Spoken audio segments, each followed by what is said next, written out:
Hello दोस्तों, depth of book summary में आपका स्वागत है। तो चलिए आज की टॉपिक शुरू करते हैं।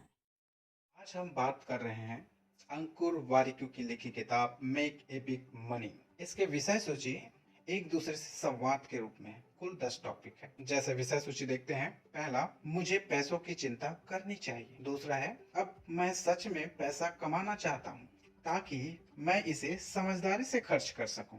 लेकिन लोग कहते हैं कि मुझे बचत करनी चाहिए और पैसे का इस्तेमाल अपनी सुरक्षा के लिए करनी चाहिए, जबकि मैं तो चाहता हूं कि अपने पैसों में इजाफा करूं और अपने पैसों का उचित प्रबंधन करूं। मुझे पता है मैं गलतियां करूंगा जब तक कि मैं इन बातों को समझता हूं। एक आखिरी बात और डिस्क्लेमर आभार के साथ ये विषय सूची खत्म हो जाती है। मैं यहाँ लेखक के बारे में बता दूं आपको, आर्थिक मामलों के डिग्रीधारी नहीं है। लेखक काजू बादाम खाकर आर्थिक समझ विकसित करने वालों में शामिल नहीं है। वे तो पत्थर में सिर पटक कर हुए दर्द के अनुभव को साझा करने वालों में शामिल है, जो बहुत कारगर है वित्तीय प्रबंधन में। इस किताब को पढ़ने के मैं कुछ कारण आपको देता हूँ। इस किताब में ज्यादा सीखते हैं क्योंकि लेखक अपनी गलतियों का अनुभव साझा करते हैं। दूसरा इसको पढ़ने का कारण है, यह किताब सरल सवाल जवाब पर आधारित है, मजेदार है और मददगार है। भारी भरकम तकनीकी शब्दों और वाक्यों का यहाँ कोई स्थान नहीं है। पाठक को लेखक प्रभावित करने की बिल्कुल कोशिश नहीं करता, बल्कि इसे मजेदार बनाता है। एक अंतिम कारण है, यह लेखक के कि पैसों को लेकर आप बीती है अनुभवों का जोड़ है, इसलिए आपको ये किताब पढ़नी चाहिए। अंतिम बात में लेखक के बारे में और आपके लिए, आपकी सोच आपको आर्थिक रूप से बर्बाद कर सकती है या फिर आपका जीवन संवार सकती है।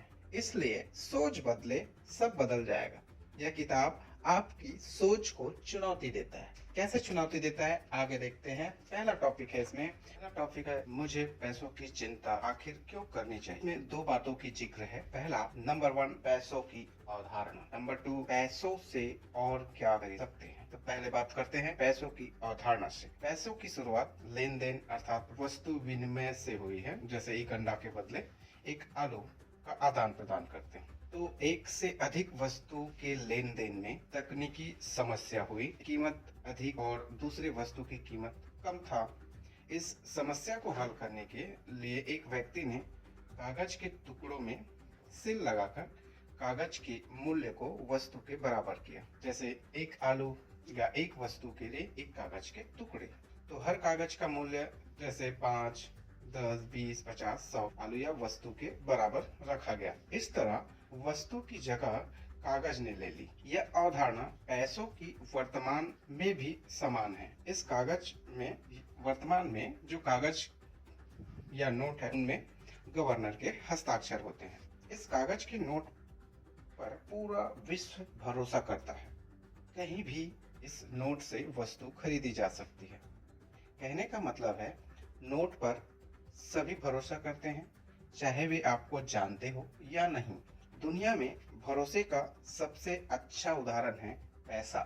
पैसा केवल वस्तु के लेन देन की नहीं है, इससे कहीं ज्यादा है। दूसरी बात करते हैं इसमें, पैसे और क्या खरीद सकते हैं। पहली बात, मन की शांति, स्वास्थ्य, गुणवत्तापूर्वक खान पान, सुरक्षा, परिवार की सुरक्षा, आपकी सुरक्षा, विकल्प, चुनाव करने का विकल्प, आराम, साहस देता है पैसा। परिवार को खुश रखने में अहम भूमिका निभाती है, उनकी जरूरतों को पूरा कर सकते हैं। नए अनुभव ले सकते हैं, विदेश घूम सकते हैं, कहीं भी घूमने जा सकते हैं, नए स्किल सीख सकते हैं। तो पैसे इसकी आज़ादी देते हैं। और सबसे महत्वपूर्ण बात, आज़ादी। पैसा आपको आज़ादी देता है समय का, चुनाव करने का और जीने का। दूसरा टॉपिक है, अब मैं सच में कुछ पैसे कमाना चाहता हूँ। इसको हम 6 भागों में बांटते हैं, जिससे ये टॉपिक आपके दिमाग में रच बस जाए और जब आप ये किताब पढ़ें तो आपसे किताब संवाद करे। तो पहला टॉपिक है इसमें, दुनिया आपको सपना बेचती है, जैसे नौकरी, इसके बारे में बात करेंगे। दूसरा, आर्थिक साक्षरता यानी धन की शिक्षा। तीसरा, संपत्ति बनाम दायित्व या बोझ। चौथा, आय के क्या क्या स्रोत हो सकते हैं। पांचवा, नई चीजें सीखें अर्थात स्किल डेवलप कैसे करें। छठवा है सबके लिए भरपूर है। तो चलिए इस टॉपिक को एक्सप्लेन करते हैं। देखिए, दुनिया आपको सपने बेचती है, जैसे नौकरी हो गई। या आम लोग वेतन के बारे में क्या सोचते हैं, वेतन से धनी बन जाएंगे। जो बहुत आम लोगों की धारणा होती है कि वेतन से लोग अमीर बन जाते हैं, जो कि गलत धारणा है। वेतन से आप अपनी आजीविका चला सकते। वेतन आपको तभी मिलता है जब आप पैसों के बदले समय बेचते हैं। ऐसे तो जीवन भर आपको काम करना पड़ेगा, तो इस सोच को बदलना पड़ेगा। इस पर अमीर लोग सोचते हैं, अमीर लोग वेतन के भरोसे नहीं रहते, समय और विचारों का सही उपयोग करते हैं अपने आमदनी के लिए। आमदनी के आय के कई स्रोत बनाते हैं और पैसों को भी काम पर लगाते हैं। अब आते हैं आर्थिक साक्षरता यानी धन की शिक्षा पर। हमारी शिक्षा पद्धति दो तरह की है। पहली शिक्षा पद्धति जो हम लोग पढ़ते हैं, पेशेवर शिक्षा या परंपरागत शिक्षा से हमें मिलती है। परंपरागत शिक्षा से हमें क्या मिलती है, डिग्रियां मिलती है। स्कूल कॉलेज की शिक्षा से विशेष क्षेत्र में योग्यता मिलती है, डॉक्टर बन जाते हैं, वकील बन जाते हैं, शिक्षक आदि। लोग पेशेवर कामयाबी को, जैसे डॉक्टर बनना, वकील बनना को अमीर होना मान लेते हैं। पेशेवर शिक्षा से आजीविका चलती है। इस पेशेवर शिक्षा से आजीविका चलती है, जैसे आम लोग खेलते हैं या आम लोग इस काम को करते हैं। वहीं आर्थिक शिक्षा से संपत्ति बनती है। आर्थिक शिक्षा से तात्पर्य है वित्तीय प्रबंधन, धन का कैसे खर्च करें, धन को कैसे बढ़ाएं, संपत्ति को कैसे बढ़ाएं से। तो आर्थिक शिक्षा संपत्ति बनाती है, संपत्ति और संपत्ति बनाती है, और आप अमीर होते हैं। तो ये अमीर लोग खेलते हैं। अमीर लोग खेलते हैं बड़े होशियारी से। आम लोग गलतियां करते हैं, सुरक्षा को कोई आवरण नहीं होना, जैसे कोई बीमा नहीं कराना, स्वास्थ्य बीमा, जीवन बीमा और आपात निधि नहीं बनाते। तो ये कुछ गलतियां हैं। आय से अधिक खर्च करना, जो अच्छा लगे खरीद लेना, कर्ज में डूब जाना, भारी ब्याज पर बेमतलब की कर्ज लेना, अतिरिक्त सावधानी से काम करना, जैसे पैसे को बचत खाते में डाल देना जो महंगाई से कम ब्याज देती है, भविष्य की योजना न बनाना, आर्थिक लक्ष्य न बनाना, पैसों का हिसाब न रखना, व्यक्तिगत बैलेंस शीट न बनाना, लालच करना कि तुरंत फुरत हम अमीर बन जाए, ऐसी योजनाओं पर फंस जाना। आगे देखते हैं संपत्ति बनाम बोझ यानी दायित्व। तो संपत्ति क्या है? रॉबर्ट कियोसाकी के अनुसार जो आपके जेब में पैसा डाले उसे संपत्ति कहते हैं, और दायित्व जो आपके जेब से पैसा निकाले। जैसे संपत्ति आम लोग सोचते हैं घर एक संपत्ति है, अगर आप उसे किराए में देते हैं तो वो एक संपत्ति है, पर आप अगर उसमें खुद रहते हैं तो उसका मेंटेनेंस चार्ज, बिल, पानी, बिजली सब देना पड़ता है, तो वो एक दायित्व बन जाती है। संपत्ति आपका समय व धन का उद्देश्य संपत्ति बनाना होना चाहिए। संपत्ति आप खुद हैं, नए स्किल सीखिए, स्वस्थ रहिए। संपत्ति वे चीजें जो बिना काम करे पैसे बनाए, खर्च वहन करे, सब कुछ करने की आजादी दे, ऐसे एसेट बनाने चाहिए। बोझ दायित्व की बात करते हैं जो आपकी जेब से पैसा निकाले, जैसे कार प्रति वर्ष 10 से 20% उसकी कीमत घटती जाती है बेचने पर, ऊपर से उसका लोन, मेंटेनेंस चार्ज आदि सब आपके जेब से पैसे निकालते हैं, खाली करते हैं। वे सभी वस्तु जिसकी कल कीमत चुकाने के बाद उसकी कीमत गिरती जाए तो वो सभी दायित्व है। अब आपको आय के स्रोत बनाने चाहिए, अलग अलग एक से अधिक आय होने चाहिए। कई लोग बहाने बनाएंगे कि नौकरी बेहद थकाऊ है, मैं आय के नए स्रोत नहीं बना सकता। दोस्त, आय आपके लिए है तो आरंभ आपको ही करनी होगी। अब आय की बात करते हैं तो आय दो तरह के होते हैं। आय को हम दो भागों में बांटते हैं।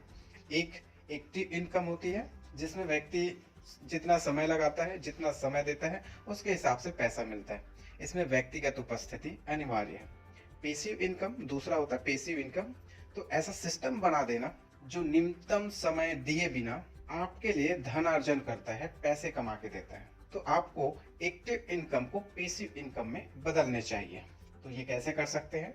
जैसे आप एक लेखक हैं, अच्छे शिक्षक हैं या कुक है, तो लेखक है तो पार्ट टाइम अनुवादक बन जाइए, सेवाएं दीजिए, पैसे कमाइए, कंटेंट बनाइए, ऑनलाइन कोर्स शुरू कीजिए जिसमें आप माहिर हैं। शेयर बाजार में निवेश कीजिए, पर उसके पहले से सीखिए। प्रॉपर्टी बनाइए। सभी को पेसिव इनकम में बदलना है। एक्टिव इनकम को आपको पेसिव इनकम में बदलना है। जैसे म्यूचुअल फंड में लगा दिए तो लंबी अवधि में लगाएं तो पैसा खुद पैसे बना के देगी। शेयर मार्केट में इन्वेस्ट कीजिए। तो इस तरह से संपत्ति एक्टिव इनकम को आप पेसिव इनकम में बना सकते हैं, आपके बिना समय दिए। इनकी एक्टिव इनकम को पेशे में बनाने के बहुत सारे क्षेत्र हैं, जैसे रॉयल्टी से धन कमाइए, फोटोग्राफी कीजिए, किताब लिखकर, कलाकृति बनाकर, आप जिसमें माहिर हैं उस चीज को करिए और उससे पैसे कमाइए, उसको पेसिव इनकम में बदलिए। स्किल सीखिए, नई चीजें सीखिए, अपने दिमाग से कमाइए, समय बचाइए। और अंतिम बात, सबके लिए भरपूर है। दौलत सीमित है यह सोचना गलत है, सबके लिए भरपूर है। संपत्ति का निर्माण किया जा सकता है। जैसे कोई 10 रुपए की मैगी खरीद के लाता है और उसे बना के सर्व करते हैं अच्छे से और 50 रुपए में बेच देता है, तो इस तरह से आप संपत्ति बना लेते हैं। संपत्ति कोई खेल नहीं है जिसे अंत में विजेता ही जीतेगा, यहाँ सब विजेता बन सकते हैं।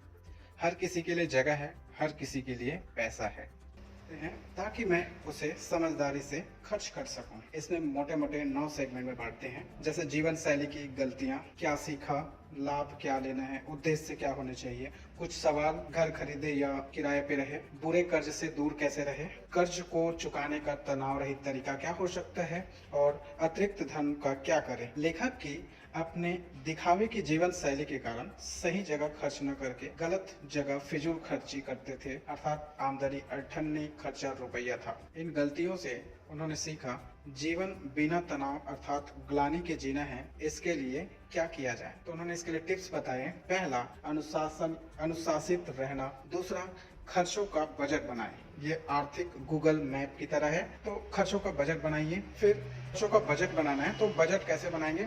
मान लीजिए आपके वेतन, जो मूल वेतन है, टैक्स काट कर जितना भी मिलता है उसको 50, 30 और 20 में बांटना है। 50% आपके बुनियादी जरूरतों जैसे किराया, EMI, खान पान, आवागमन, फोन आदि के लिए। 30% आपकी इच्छाओं के लिए, चाहतों के लिए, घूमना फिरना, पार्टी करना आदि चीजों के लिए। और 20% आपके बचत भविष्य के लिए। तो 20% आपको सेविंग करने हैं भविष्य के लिए।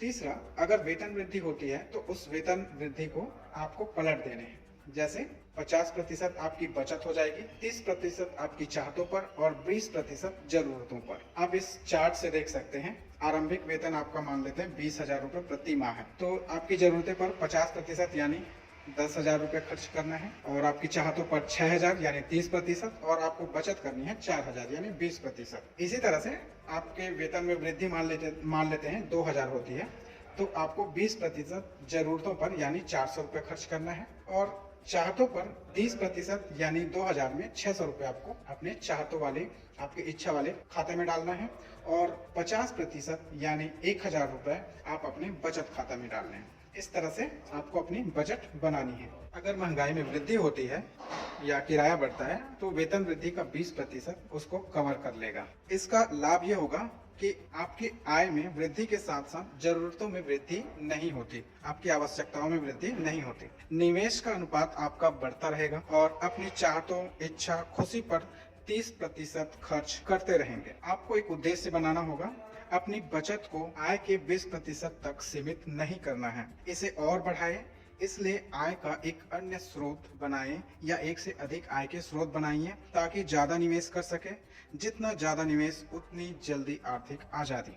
आर्थिक मामलों में अनुशासन कैसे रह सकते हैं, इस उदाहरण से देखते हैं। जैसे आपको आपकी चाहतों से या इच्छा है कि आप 25,000 की मोबाइल खरीदें और आपकी चाहतों वाले खाते में 10,000 है, तो आपको 25,000 के मोबाइल खरीदने के लिए 3 महीने इंतजार करना चाहिए या नो कॉस्ट EMI पर खरीदे। खर्च करने से पहले रुके, खुद से यह पूछे क्या यह मेरे लिए जरूरी है। यदि हाँ, सच में चाहता हूँ तो बजट एडजस्ट कीजिए और घूमने चले जाइए। अगर नहीं तो बाकी सब ऐसा कर रहे हैं इसलिए करना है तो खुद से ना कहिए। पैसा खर्च करने से पहले गुप्त कीमत यानी हिडन कॉस्ट पता होने चाहिए। अमित सेठी की किताब I will teach you to be rich में इसे फैंटम कॉस्ट यानी छुपी लागतें कहते हैं। उदाहरण के लिए देखते हैं, आपको सारणी दी गई है। जैसे पहला है खरीदने वाली वस्तु में कार खरीदनी है आपको, और प्रिंट कीमत आपको शोरूम में जो कीमत है वो है। आपका हिडन कॉस्ट कार के लिए लगेगा रजिस्ट्रेशन फीस,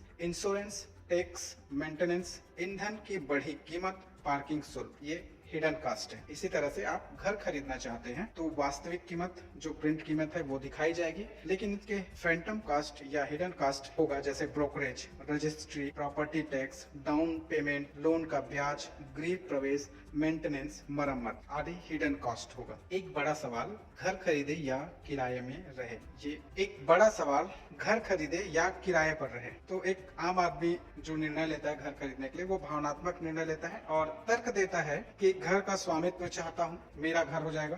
किराया से अच्छा तो ईएमआई है, दोनों तो बराबर ही होते हैं लगभग। घर में सुरक्षा होती है, किराया खाली करने का टेंशन आदि। घर होगा तो शादी हो जाएगी, ये तर्क होते हैं। वही आर्थिक साक्षर व्यक्ति बजट बनाता है और अपने आंकड़ों के साथ तर्क करके निर्णय लेता है। रेंटल यील्ड निकालता है। रेंटल यील्ड आपके द्वारा भरा गया वार्षिक किराया बटे प्रॉपर्टी की कीमत गुणा 100 करेंगे तो आपकी रेंटल यील्ड निकल जाती है। जैसे 600 वर्ग फीट घर की कीमत 1 करोड़ है और आप वार्षिक किराया 2,40,000 देते हैं तो प्रति वर्ष रेंटल यील्ड 2.4% निकलता है, अर्थात घर के मूल्य का 2.4% किराया के रूप में भरेंगे। इस तरह घर का स्वामित्व कब बनेंगे? लगभग 40 वर्ष बाद। तो इससे अच्छा तो किराया ही है।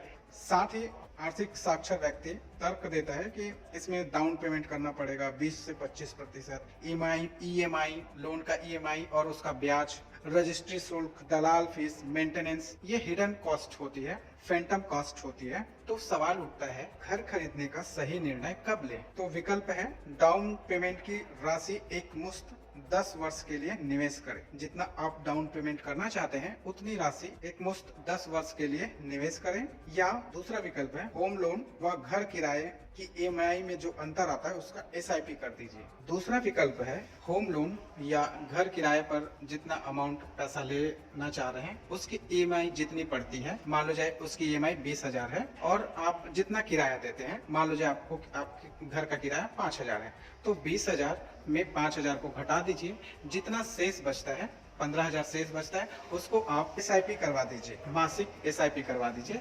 तो इस तरह से आप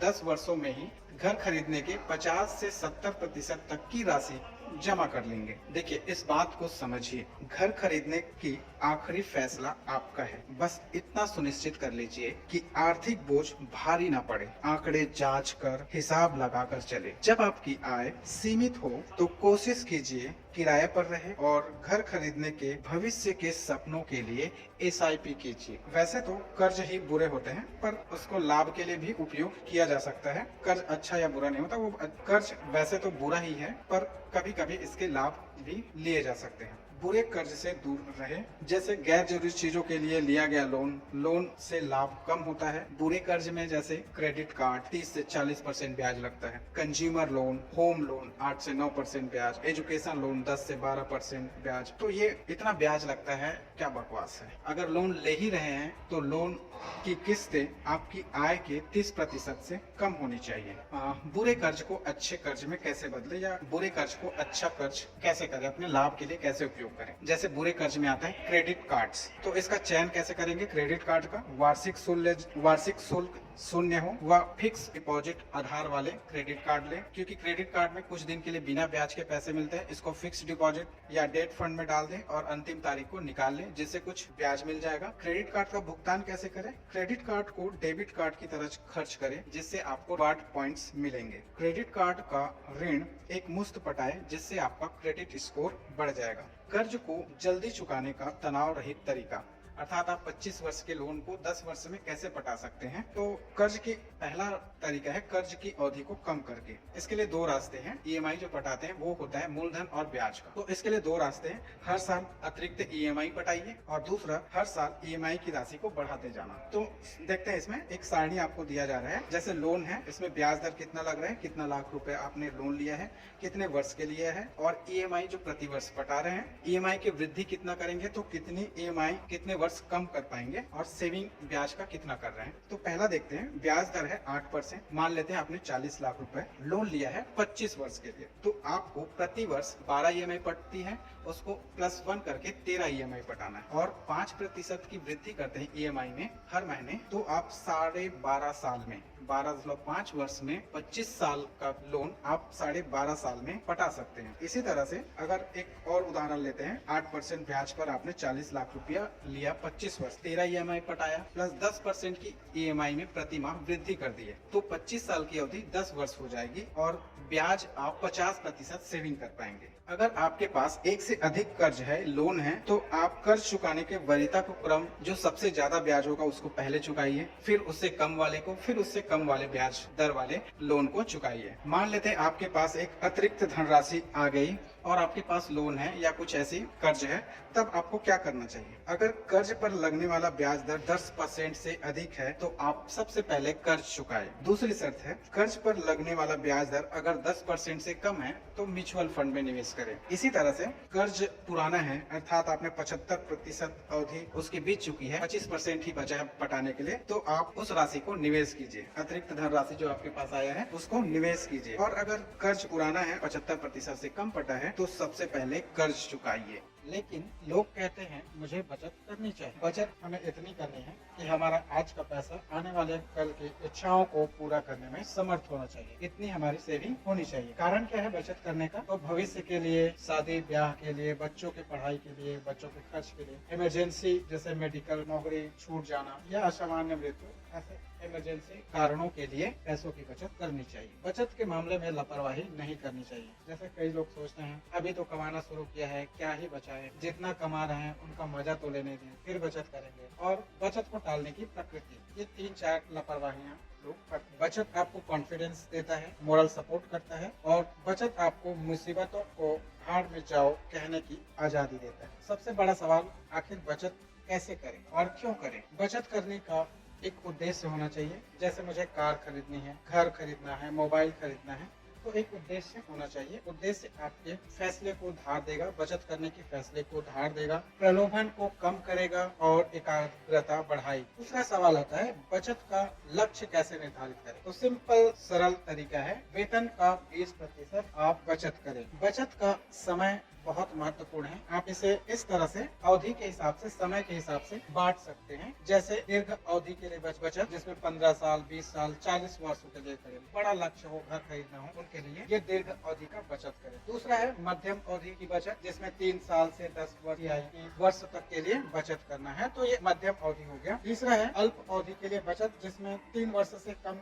का कोई लक्ष्य निर्धारित किए हैं, तो उसके लिए बचत करनी चाहिए। बचत में सबसे पहली आदत है पहले बचाए फिर खर्च करें और ईगो को काबू में रखें। ईगो को काबू में रखने का एकमात्र तरीका है, जो चीज खरीदना है उसे 30 दिन बाद खरीदे, तो इससे वास्तविकता पता चल जाएगी कि आपको उस वस्तु की जरूरत है भी या नहीं। बचत का मूल उद्देश्य निवेश होना चाहिए। निवेश बुद्धिमानी से करें, जैसे ईपीएफ, एसआईपी, बहुत सारे और बचत के तरीके हैं। यहाँ पर हम सबको इसका पालन करना चाहिए। सबसे पहले बजट उपवाऊ होता है लेकिन बहुत असरदार होता है। बचत को स्वचालित करें, 30 दिन का नियम पालन करें, 1 दिन का आर्थिक उपवास रखें, डेबिट कार्ड या यूपीआई का उपयोग करें। कुछ सामान खरीद रहे हैं तो डेबिट कार्ड या यूपीआई का उपयोग करें। क्रेडिट कार्ड का उपयोग समझदारी से करें। खरीदने से पहले शॉपिंग लिस्ट बनाएं। महंगे वस्तुओं जो कम उपयोग करते हैं किराए पर ले लें, जैसे कार, गैजेट्स यूज कीजिए। बड़ा पैकेट खरीदें, सस्ता होता है। डिस्काउंट का उपयोग करें। जब भी शॉपिंग करते हैं, ऑनलाइन शॉपिंग करते हैं, लैपटॉप में इनकॉग्निटो मोड में करें। इससे आपकी हिस्ट्री जज नहीं होती और आपको नए ग्राहक समझकर सस्ते में सामान मिलते हैं। इसका कोई सबूत नहीं है, लेखक अपने अनुभव से बता रहे हैं। 13वां टिप्स है कर्ज जल्दी चुकाए और बीमा सीधे कंपनी से ले, जिससे एजेंट का कमीशन कम लगेगा। जैसे पॉलिसी बाजार है या अन्य ऐप है, या सीधे साइट से लीजिए। यहाँ पे किसी ऐप का प्रचार नहीं किया जाता।